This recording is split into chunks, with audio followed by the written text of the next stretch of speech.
perguntou alguma vez o motivo de participar dos cultos? De ir à igreja?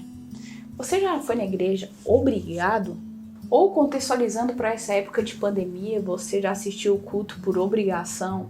Quer seja por você mesmo, como uma obrigação moral, autoimposta, eu tenho que ir, eu tenho que assistir, ou uma obrigação meio que imposta pelos seus pais.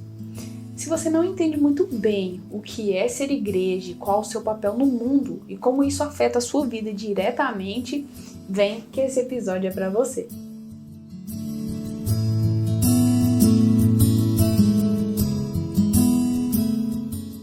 Nos evangelhos, a palavra igreja só aparece 2 vezes e em ambas são mencionadas por Jesus. Mas antes de ler uma delas, eu gostaria de fazer uma observação sobre o livro de Mateus, que é até o livro que nós estamos lendo no nosso devocional de segundas.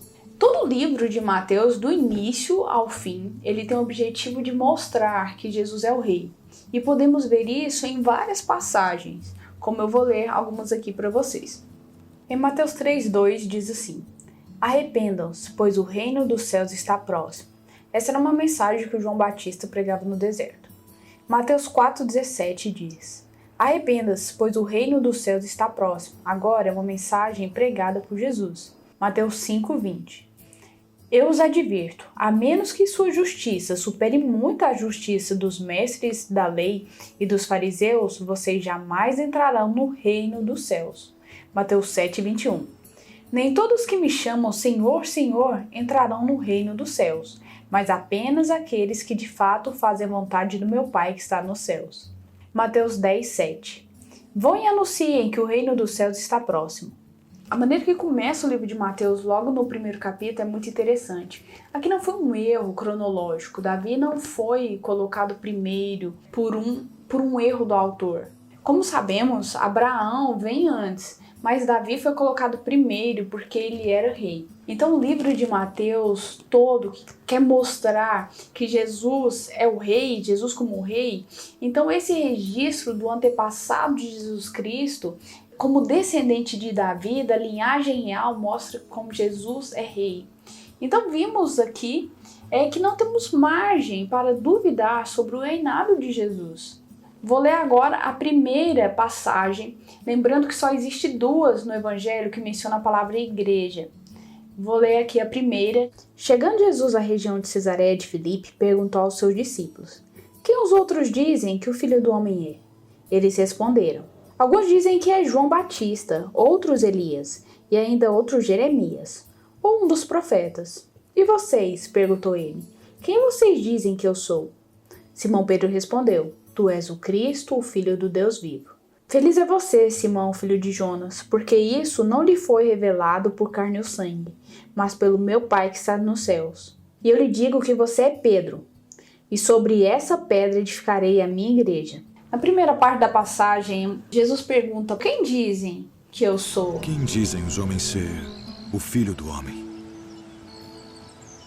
Uns João o Batista, outros Elias, e outros Jeremias, ou um dos profetas. Ele pergunta: Quem você acha que eu sou? Quem você acha que eu sou? Tu és o Cristo, o Filho do Deus vivo. Aí Jesus fala: Você está certo, Pedro. Não foi carne que te revelou, não foi homem que te revelou, foi Deus que te revelou isso. E isso é muito interessante porque as pessoas que não andavam com Jesus de forma próxima, diretamente, as pessoas que muitas vezes ouviam falar ou viam algum milagre ou acompanhavam a multidão, elas não tinham uma revelação de quem Jesus era, não tinham uma revelação concreta de quem era Jesus. Mas Pedro andava com Jesus, Pedro era próximo de Jesus e Deus revelou para Pedro que Jesus era o Cristo. Depois de Jesus confirmar que essa afirmação de Pedro estava certo, Jesus revela para Pedro quem ele é. Pois também eu te digo que tu és Pedro, e sobre esta pedra edificarei a minha igreja. Então, uma coisa que nós temos que entender é que nós vamos realmente saber quem Deus é, quem Jesus é, se tivermos uma proximidade com Ele. Não adianta a gente tentar achar que vai conseguir saber quem Deus é e quem nós somos se não tivermos esse contato próximo com Deus. Jonathan Leeman, acho que é assim que se fala, em seu livro Membresia da Igreja, associa a igreja com uma embaixada do reino dos céus aqui na Terra. Mas o que é uma embaixada? Embaixada é uma instituição que representa uma nação dentro de outra nação. Vamos supor que você vai viajar para a Disney, a quarentena acabou. Você vai viajar então para outro país e para isso você leva um passaporte, que é um documento de uma nação, nesse caso aqui do Brasil, que está dizendo que você é a pessoa da foto e você é fulano de tal, como está escrito no documento. E essa é a sua identidade quando você está em outro país. O seu passaporte é a sua identidade. Só que aí você perde o passaporte. E agora, como você faz? Você vai na embaixada do Brasil que está lá nos Estados Unidos. Então você está nos Estados Unidos e tem a embaixada do Brasil lá dentro. Você vai lá que eles vão gerar para você um novo documento, eles vão recuperar a sua identidade lá para que você possa ter seu documento de novo, a sua identidade novamente. E a igreja é a mesma coisa, é a embaixada do reino de Deus, uma embaixada que está nessa terra, mas não é dela, é do reino. Então estamos aqui na terra e temos essa embaixada. Então a igreja não é só um lugar onde nós podemos cultuar a Deus, é um lugar onde temos a nossa fonte da nossa identidade como filhos dos céus. Então a igreja, ela não é desse reino, a igreja não é aqui dessa terra, a igreja é do reino do céu, nós somos embaixadores, então nós somos como peregrinos. E em Efésios 1:22, Paulo refere a igreja como um corpo de Cristo, onde Jesus é a cabeça. O corpo são órgãos, músculos, células, tudo diferente, que se unem e formam um corpo. Então essa mistura. Então temos essa grande diversidade no corpo, nessa imagem que Paulo traz para a gente. Então a igreja é como uma sociedade diversificada de pessoas que são de outro reino, mas que estão aqui na Terra. Voltando à passagem de Mateus, quando Jesus diz: agora eu lhe digo que você é Pedro e sobre essa rocha edificarei a minha igreja, nós temos aqui a esperança da permanência do reino de Deus nesse mundo por meio do seu corpo, que é a igreja. Então aqui é muito interessante porque, como nós sabemos, Mateus vai terminar com a morte e a ressurreição de Cristo, mas o que faremos nesse tempo até Jesus voltar e nos buscar novamente? As coisas ficam paradas. Nessa passagem de Mateus é muito interessante porque ela traz a esperança para a gente, traz a esperança de que o reino de Deus já começou aqui nessa terra, porque nós somos embaixadores do reino de Deus aqui nessa terra. Então, a esperança de uma permanência, de uma continuação do reino de Deus aqui nessa terra, por meio de nós, nos enche de muita esperança. É algo muito bom, é algo que nos alegra muito.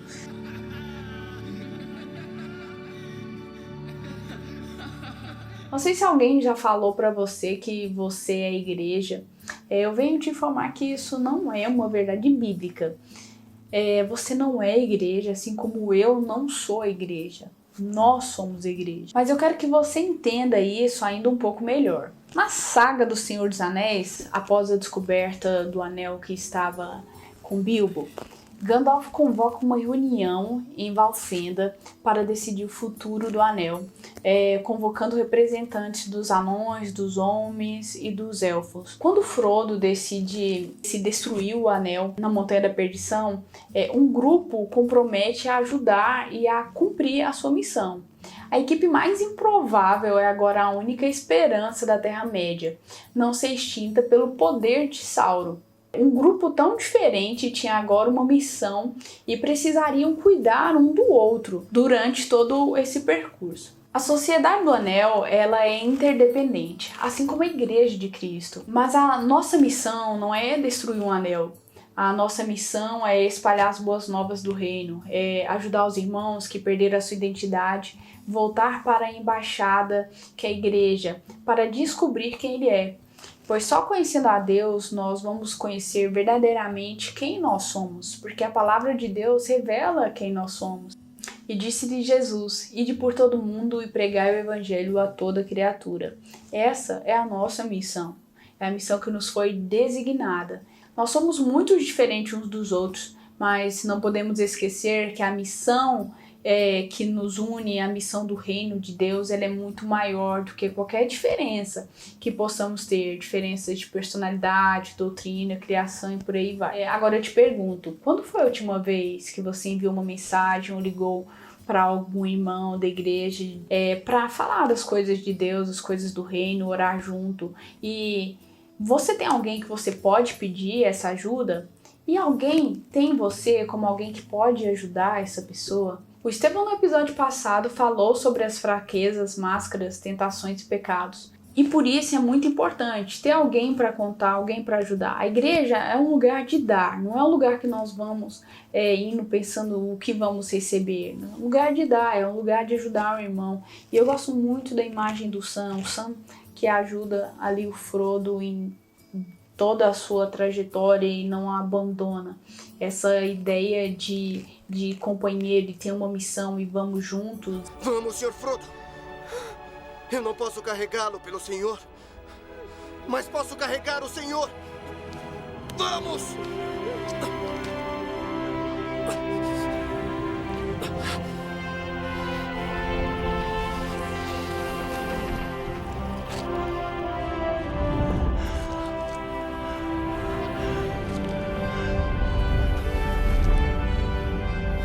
Então, uma coisa que nós temos que entender é que nós somos embaixadores do reino dos céus aqui nessa terra. Que Jesus é o Cristo, Jesus é o Rei e nós somos os embaixadores. E o interessante é que quando você vai conhecer uma pessoa de uma outra cultura, por exemplo, você vai conhecer alguém, um chinês, ele tem toda aquela característica de um chinês, tanto física, tanto as vestimentas, a maneira de vestir, uma linguagem própria, toda uma cultura, todo um arcabouço ali em volta. E nós, como embaixador do Reino dos Céus, nós temos a mesma maneira de agir. Tudo que nós formos falar, tudo que nós formos fazer, todas as coisas que envolvem a nossa vida, ela tem que ser exteriorizada de uma maneira que reflete aquilo que é o lugar que nós vimos, que é o reino dos céus. Então o desafio para essa semana é você tirar um tempo e você refletir. Se você tem sido um embaixador do reino dos céus aqui nessa terra, se as pessoas que olham você, que conhecem você, conseguem ver característica do reino dos céus nas coisas que você faz, nas coisas que você fala, nas coisas que você vê e joga. Outro desafio é você pensar em alguém. Alguém ali do GAD, pode ser os tios, pode ser os meninos ou as meninas. Alguém que você queira uma caminhada mais próxima, alguém que você queira contar, que você queira compartilhar mais da sua vida, das suas experiências, e que vocês busquem junto as coisas do reino dos céus, que vocês orem um pelos outros, que vocês possam alegrar nos momentos alegres e chorar nos momentos tristes também, e carregar naquelas jornadas pesadas que às vezes o nosso irmão não está conseguindo e a gente não abandona. Conforme nós vamos crescendo e vamos ficando mais maduros, nós vamos vendo que as coisas não é só pra gente, a gente não só ganha. Quando a gente é bebezinho, a gente ganha, toma banho, ganha comida, ganha papinha, tudo na hora. E conforme a gente vai crescendo, a gente já não vai tendo essa necessidade e a gente vai ajudando outras pessoas. Então isso também é um desafio pra gente. Então que você não fique só esperando que os outros venham orar por você, que você não fique só esperando que alguém venha falar com você. Tome iniciativa, converse com alguém, ore por alguém. Então esse é o desafio da semana. Escolhe uma pessoa, ore por ela e conversa com ela, manda uma mensagem, pergunta se está tudo bem, tira um momento ali, envia um versículo e isso vai ser muito legal e a gente vai crescendo cada vez mais em maturidade. Não esqueça, nós somos cidadãos do reino dos céus aqui nessa terra, somos peregrinos, estamos juntos nessa jornada. Só lembrando que amanhã, segunda-feira, nós temos o nosso devocional às 18h30 pelo aplicativo do Zoom. Pode mandar um WhatsApp pra gente se você ainda não está no grupo do GAD, que nós vamos te colocar lá. Lembrem-se que estamos juntos nessa jornada, pode contar com a gente. Então, até a próxima, se Deus quiser.